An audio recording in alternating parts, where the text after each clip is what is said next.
What up YouTube, T-Moose here. Here is my review for another Tyler Perry film, which is his 2010 film, Four Color Girls. Now this movie actually just celebrated its 10th anniversary this past month.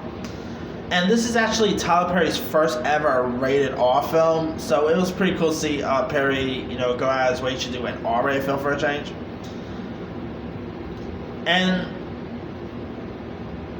the film is also based on a play, which like most Tyler Perry movies are, and it takes place in New York City. It's about these group of black women, most of whom live in the same Harlem apartment building and faces personal crisis, heartbreaking, and other challenges here. You've got Crystal, portrayed by Kimberly Elise, who of course was a direct mad black woman who faces a unhappy existence as a abused lover here. You got Janet Jackson, who of course worked with Perry in the Why Did I Get Married films. She portrays a character named Jo, who is this successful magazine editor, but her husband has like a very secret life here. You got Loretta Devine as a character named Jonita, who is also a relationship counselor, but cannot really seem to get her own love life in order. And these three and other becomes like bound together. And I thought the performances by Janet Jackson, by Kimberly Elise were all pretty solid. You even had Thandie Newton, Anika Noni Rose. You had Kerry Washington. You even had Tessa Thompson before she became a bigger name star. You even had Whoopi Goldberg here. You even got Phylicia Rashad. You even had Micah Ealy as this war veteran and victim of post-traumatic stress syndrome. You even got Omari Hardwick, from Power fame, as a character named Carl, who's like a rich, close to this gay, conducting a doomed marriage with the character of Jo.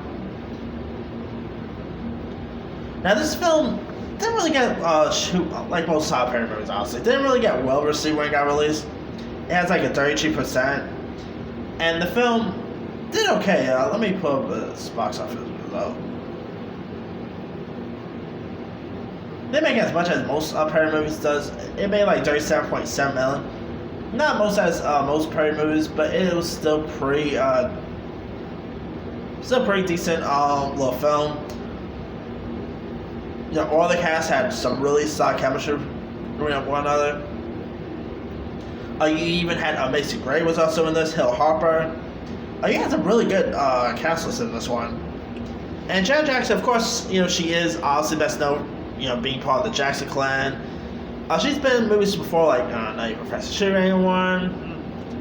But I will say Janet Jackson probably gave her best performance in this movie. I know she was terrific. She really stood out her own against folks like Elise, like Devine. Yeah, I thought she was really wonderful in this one.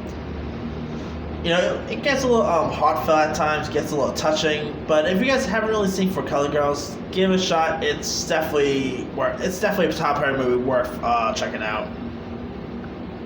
I actually saw this movie in theaters way back in 2010. Really thought it was a good one. So if you guys haven't really seen it, give it a watch. Anyway, let me leave with you guys. Have you ever seen Tyler Perry's Four Color Girls? If so, what you thought of it? Did you like it? Did you not like it? Ever see the play it's based on? Did you like the cast of etc.? Drop a comment below. Don't forget to like, subscribe, hit that bell for more notifications. This is T-Moose, signing out.